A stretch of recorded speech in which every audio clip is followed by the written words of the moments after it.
భక్తజన బాంధవుడు కోనేటి రాయుడి బ్రహ్మోత్సవాలు అంగరంగ వైభవంగా సాగుతున్నాయి. రెండో రోజు చనశేష వాహనం హంసవాహనంపై మాడవీధుల్లో విహరిస్తూ భక్తులకు దర్శనమిచ్చిన మలయప్ప స్వామి మూడో రోజు ఉదయం సింహవాహనం, రాత్రి ముత్యపు పందిరి వాహనంపై అభయ ప్రదానం చేయనున్నారు.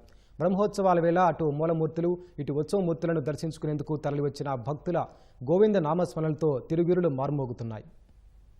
శ్రీవారి వార్షిక బ్రహ్మోత్సవాల్లో ఏడుకొండలవాడు వివిధ వాహనాలపై తిరుమాడ వీధుల్లో ఊరేగుతూ భక్తులకు కనువిందు చేస్తున్నారు. మూడో రోజు ఉదయం సింహవాహనం, రాత్రి ముత్యపు పందిరి వాహనంపై భక్తులకు దర్శనమివ్వనున్నారు. మూడు మూర్తులతో బ్రహ్మ, విష్ణు, శివాత్మకమైన నరసింహస్వామి రూపంలో ఉన్న మలయప్ప స్వామి పరాక్రమానికి ప్రతీకగా భావించే సింహవాహనాన్ని అధిరోహించి భక్తులకు దర్శనమివ్వనున్నారు. హిరణ్యకశిపుణ్ణి సంహరించిన నృసింహస్వామి రూపంలో ఉన్న స్వామిని దర్శించుకుంటే పాపాలు పటాపంచలై సత్వగుణాన్ని, సౌమ్యత్వాన్ని ప్రసాదిస్తారని భక్తులు విశ్వసిస్తారు.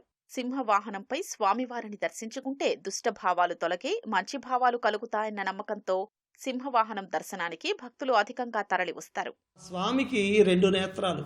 ఈ రెండు నేత్రాలలో ఒకటి సూర్యనేత్రం, రెండవది చంద్రనేత్రం.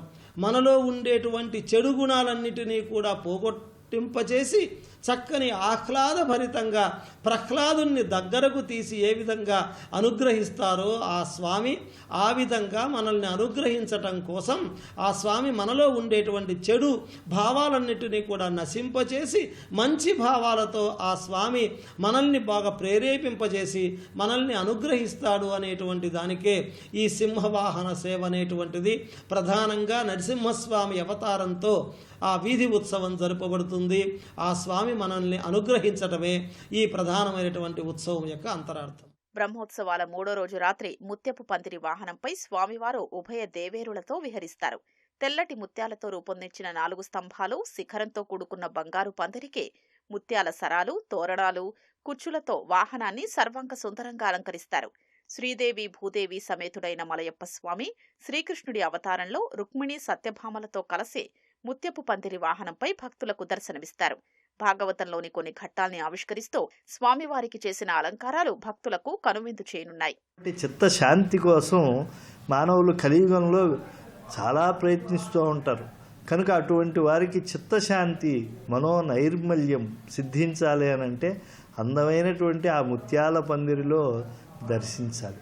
ఆ మౌక్తిక మండపంలో ఉండేటువంటి పరమాత్మ చాలా పవిత్ర స్వరూపుడిగా మనకి సహస్రనామాల వల్లి కూడా చెప్తూ ఉన్నది. ఎందుకంటే మౌక్తిక స్రగ్వి అని చెప్పి ముత్యాలు ధరించేటువంటి వాడు అని వెంకటేశ్వర స్వామి వారికి ప్రత్యేకమైనటువంటి పూజా సమయంలో వినిమయం చేసే మంత్రమయమైనటువంటి నామావళిలో ఉంది. కనుక అలాంటి మౌక్తిక స్రగ్వి అయినటువంటి పరమాత్మను సేవించినటువంటి భక్తులందరూ కూడా ఎంతగానో తరించి ఆ స్వామి సేవ ద్వారా సంపూర్ణమైన మానసిక వికాసాన్ని పొందుతారు.